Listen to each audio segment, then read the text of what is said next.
Long ago, the continent was draped in darkness. Its lands overrun by otherworldly monsters, rabid beasts most foul. A scourge and a plague, sowing destruction and reaping despair. Those who wished to end the plight took up arms against the wretched creatures. All of them brave, all noble, all doomed. Yet amid the anguish, there was still hope.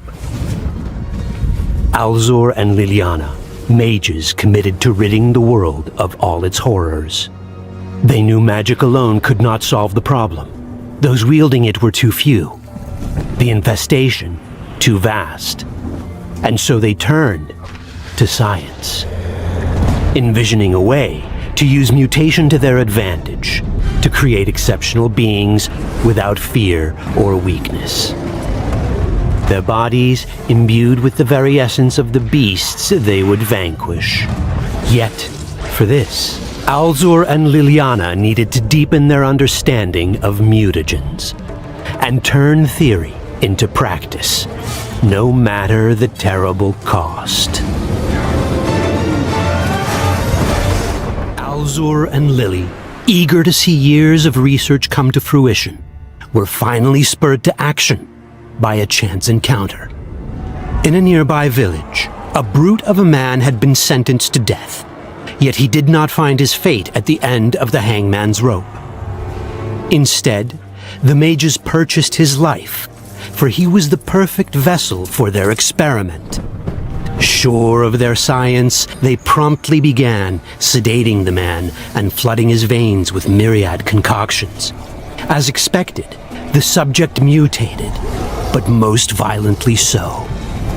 His body, twisted by the tinctures, warped into a foul abomination. With newfound strength, the monstrosity broke free from its bonds. Bewildered and bitter, it lashed out in frenzied rage. Jagged claws pierced Lily, rending flesh from bone. Allure fought the monster back, but try as he might, kill it he could not. With violent urges sated, the failed experiment fled from the laboratory, leaving Allure alone to wallow in the wake of his failure, which was absolute. Darkness and despair consumed the mage for days, weeks, months, until eventually sorrow paved the way to a solitary purpose. Allure would ensure above all else that his beloved Lily had not died in vain.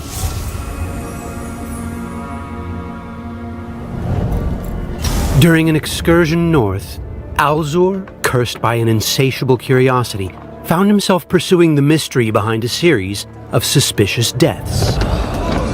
Thanks to the mage's incredible knack for deductive reasoning, he was able to identify the culprit, a courtesan, with a grudge against men and a penchant for poison. The disillusioned woman had most wickedly murdered dozens of clients using a concoction of rare herbs, her chosen toxins leaving each victim writhing in mortal agony as their insides slowly melted away. Ever the opportunist, Allure offered the woman a choice. She could face the wrath of the townsfolk she'd wronged, a death sentence for sure, or she could come with the mage, take her chances with his experiment, and perhaps live to see another day. She chose the latter. Of course, the mage hoped she would survive the procedure, but if her life was to be forfeited, he surmised, then perhaps she could find redemption in her sacrifice. After all, she had caused much suffering with her poisons. It seemed only fitting that she should endure Allure's concoctions in an effort to help save countless lives. Yet this particular experiment yielded results that confounded the mage. The mutations meant to reshape the body did not progress, the entire process resembling a subtle poisoning. She did not squirm, she did not struggle, she did not suffer in any tangible way. The courtesan simply closed her eyes, and then she died. This fruitless attempt with the courtesan ingrained in the Mage a prejudice that he would never shake. And from that day onward, of the many subjects exposed to his experiments, only a handful would be female. An acquaintance from years past heard tales of Alzur's experiments and decided to track the Mage down. Once a gallant knight, bursting with vigor and in the prime of his youth, he had, like the few humans lucky enough to live so long, become old and frail. Desperately wanting to recapture his long-lost strength, he proffered his body for experimentation. A quick death in pursuit of his wish was better than a slow, pathetic crawl towards the grave, he declared. But Alzur would not have it. He knew full well that the knight's weak frame would not survive the procedure, and did not want to expose a friend to unnecessary suffering. As it was, because of the man's advanced age, the experiment was unlikely to yield beneficial results. Yet the man was insistent, and during their squabble, a thought struck Alzur, something he had somehow not yet contemplated. Instead of injecting his concoctions, why not have the subject ingest a milder blend beforehand, to better prime the body for future, more invasive mutations? And so the Mage brewed a diluted mixture of the required herbs into a tea and gave it to the man, curious of the effect it would have. For days, the old knight's health declined as he drifted between lucidity and delirium. But then he recovered. Euphoric with delight, the old man claimed to feel more vigorous than he'd done in decades. But the feeling was not enough to sate his desires. Once he had tasted the intoxicating nectar of vitality, he lusted for more, demanding that Alzur submit him to the entire procedure, no matter the risk. After much debate, Alzur finally agreed.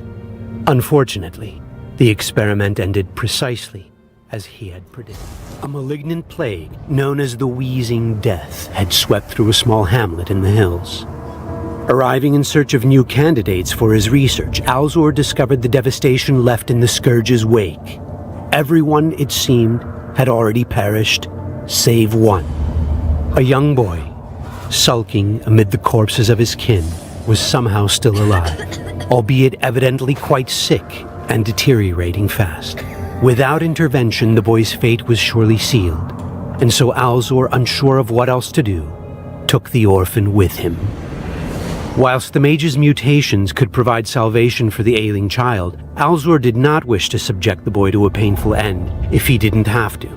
For days he scoured his mind for a better alternative, but the boy was too far gone, and no other method worked. By the time Alzur decided to proceed with the experiment, the child was at death's door. And so, with utmost delicacy, he sedated the boy and used a careful combination of diluted concoctions. Days of suffering followed, of high fever and vomiting and violent shaking. Yet to Alzur's surprise, the boy's condition finally improved. Better yet, his once frail body showed visible improvements and physical development beyond what a boy of his age should possess. It was a monumental breakthrough, yet the triumph was short-lived. Despite his augmentations, the small boy perished days later, the exact cause of his death a mystery.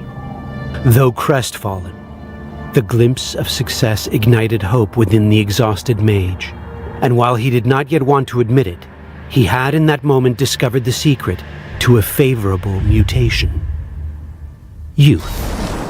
Alzur had made many sacrifices in his pursuit, and the toll now weighed heavily upon his soul. Yet failure now would erase all past gains and losses. He had spent so many years of his life scouring the lands, slaying abominable monstrosities, and gathering vital resources, all in steadfast loyalty to the promise he had once made. Alzur needed only to take the final step. For too long he had hoped there would be another way. Alas, he could ignore the obvious no longer. There would be no more half measures. Youth, he concluded. It had to be. With his new process all but perfected, Alzor sedated the young boy he had adopted during his latest excursion, then carefully administered his concoctions. In spite of all the odds, the procedure did not mangle the boy's body, nor did it render him inert. By all means, the experiment was a resounding success. After decades dedicated to a singular purpose, after strife, struggle, and sacrifice, Alzor had finally accomplished his task. He had engineered a mold in which he could shape the perfect slayer of beasts. He had formed the catalyst that would mark the beginning of the end for the Age of Monsters. He had, through science and sorcery, given birth to a Witcher. But at what price? It is done, Lily. The research complete. Your vision realized. But the price we paid, if I knew from the outset, I'm not sure I would embrace that burden. I feel we began something greater than ourselves, a legacy. So I can't help but to wonder. What happens when it's out of my hands? And then I tremble.